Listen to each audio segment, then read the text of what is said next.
విజయవాడ ప్రజల కష్టాలను చూసి గుండె తరుక్కుపోతుంది.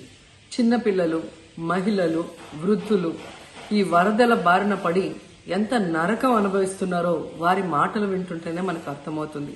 కనీసం చిన్నపిల్లలకి పాలు అందటం లేదు, రోజుల తడబడి తాగేదానికి నీళ్లు అందటం లేదు. ఈరోజు ఎంతమంది వరదల్లో కొట్టుకుపోయారో అర్థం కాని పరిస్థితిలో అందరూ కూడా బాధపడుతూ ఏడుస్తూ ఉన్నారు. నిజంగా ప్రజలు ఇన్ని కష్టాలు పడటానికి, ఇంతమంది ప్రాణాలు పోవటానికి ఈ రాష్ట్ర ప్రభుత్వం కారణం కాదని నేను అడుగుతున్నాను.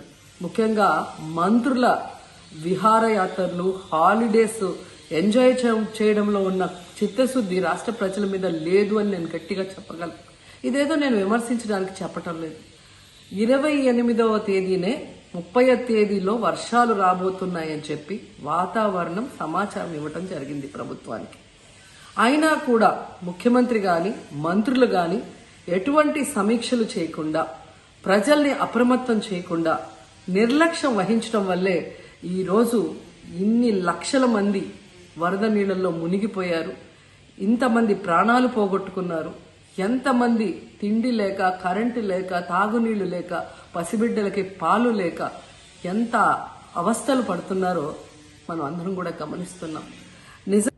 చంద్రబాబు నాయుడు గారి ఇంటికి 3 కిలోమీటర్ల దూరంలోనే ఇంత పెద్ద విపత్తు జరిగినా ప్రజల్ని కాపాడలేకపోయారు అంటే ఇది రాష్ట్ర ప్రభుత్వం, రాష్ట్ర ముఖ్యమంత్రి వైఫల్యం కాదని నేను అడుగుతున్నా. ఈరోజు కరకట్టు మీదున్న అక్రమ కట్టడాలని కాపాడటం కోసమే విజయవాడని ప్రజల్ని ముంచేశారు అనటంలో నిజం లేదా అని నేను అడుగుతున్నా. గంట ముందు ప్రజలకు చెప్పినా వాళ్ళు ముంపు బారిన పడేవారు కాదు. వాళ్ళని అప్రమత్తం చేసి ఒక సేఫ్ అయిన ప్లేస్కి పంపించున్నా ఈరోజు ఇన్ని లక్షల మంది, దాదాపుగా 3 లక్షల మందికి పైగా 4 రోజుల పాటు కరెంటు లేకుండా, తిండి లేకుండా, చిన్న బిడ్డలకి పాలు లేకుండా ఈ విధంగా నీళ్లలో మునిగి అవస్థలు పడాల్సిన అవసరం లేదు. దురదృష్టం ఏంటంటే ఈ రాష్ట్ర ముఖ్యమంత్రి నుంచి మంత్రుల వరకు ఎప్పుడు ఫ్రైడే వస్తుందా, ఎప్పుడు హైదరాబాద్కి వెళ్దామా, లేదా ఎప్పుడు విహారయాత్రలకు వెళ్దామా అని ప్లాన్ చేసుకోవడంలోనే చిత్తశుద్ధిగా ఉన్నారనేది ఈ 5 రోజులు మీరు చూస్తే మీకే అర్థమవుతుంది. 30వ తేదీ భారీ వర్షాలు వస్తాయని ముఖ్యమంత్రి గారికి, మంత్రులకి 28వ తేదీనే వాతావరణ శాఖ సమాచారం అందించినా ఎటువంటి సమీక్షలు లేదు, ఎటువంటి ముందస్తు జాగ్రత్తలు లేదు, ప్రజల్ని కాపాడాలన్న చిత్తశుద్ధి లేదు అనేది స్పష్టంగా అర్థమవుతుంది. ఎందుకంటే ఈ రోజుటి వరకు 4-5 రోజులు ప్రజలకి తిండి అందించడంలో ఈ ప్రభుత్వం విఫలమైంది. కనీసం ఇది జరిగినప్పుడు సీఎం గారు పనిచేయట్లేదు, వయసు అయిపోయింది. డిప్యూటీ సీఎం గారు, పంచాయతీరాజ్ శాఖ మంత్రి గారు కనీసం తన శాఖను అప్రమత్తం చేసి ప్రజల్ని కాపాడాల్సిన బాధ్యత ఉన్నా ఈ రోజు 5 రోజుల వరకు ఆయన అసలు విజయవాడ వైపే రాలేదు. ఇక ఆ కాన్స్టిట్యున్సీ ఎమ్మెల్యే ప్లస్ రాష్ట్ర మంత్రి లోకేష్ గారు మొత్తం మునిగిపోయి మంగళగిరి, విజయవాడ అలల్లాడిపోతుంటే ఆయన హైదరాబాద్ లో ఎంజాయ్ చేస్తున్నారు. ఇక హోంమంత్రి గారు తెలిసిన సంగతే.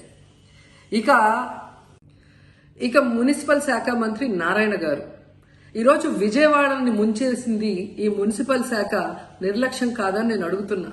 ప్రజల్ని సురక్షిత ప్రాంతాలకు తరలించే విధంగా ఈ నారాయణ గారు రివ్యూ చేయకపోవటం వల్ల ఈరోజు లక్షలాది మంది నీళ్లలో మునిగిపోయారు. వాళ్ళందరూ కూడా ప్రభుత్వం ఎప్పుడు కాపాడుతుందా అని ఎదురు చూస్తున్నారు. అయినా వీళ్ళకి పట్టింపు లేదు. ఇక రామానాయుడు గారు ఇరిగేషన్ మంత్రి, కనీసం ముందస్తు రివ్యూలు లేదు. కనీసం వరదలు వచ్చి ప్రజలు మునిగిపోతుంటే బోట్లను కూడా కొనుగోలు చేసో రెంట్కి తీసుకొని ఆ ప్రజల్ని తరలించే కార్యక్రమం ఆయన కూడా చేయలేదు. ఇక ఎప్పుడు వరదలు వచ్చినా, భారీ వర్షాలు వచ్చినా ముఖ్యమైన శాఖ రెవెన్యూ శాఖ.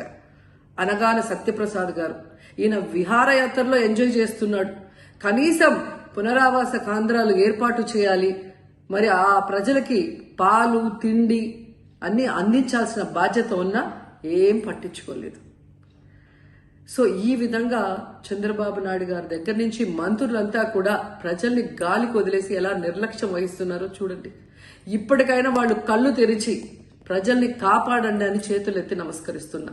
గతంలో జగనన్న ఏ విధంగా వాలంటీర్ వ్యవస్థ ద్వారా, సచివాలయ వ్యవస్థ ద్వారా ప్రజలకి ఏం కావాలన్నా ఇమీడియట్ గా వాళ్ళకి అందుబాటులోకి తీసుకెళ్లటమే కాకుండా ఏదైనా ప్రకృతి వైపరీత్యం వచ్చినప్పుడు వెంటనే వాళ్ళని సురక్షితంగా కాపాడే విధంగా ఈ సచివాలయ వాలంటీర్ వ్యవస్థని ఉపయోగించుకోండి. జగనన్న మీద కక్షతో ఆ వ్యవస్థల్ని నాశనం చేయడం వల్లే ఈ రోజు ప్రజలకు ఎవరు ఏం అందించలేకపోతున్నారని తెలుసుకోండి. అండ్ ఈరోజు జగనన్న విజన్ ఉన్న నాయకుడు, ప్రజల్ని ప్రేమించే నాయకుడని మరోసారి రుజువు చేసుకున్నారు. ఆయన కట్టించిన ప్రొటెక్షన్ వాళ్ళు లేకపోతే ఇంకా 1,50,000 పైగా కుటుంబాలు మునిగిపోయే ప్రమాదం ఉండేది.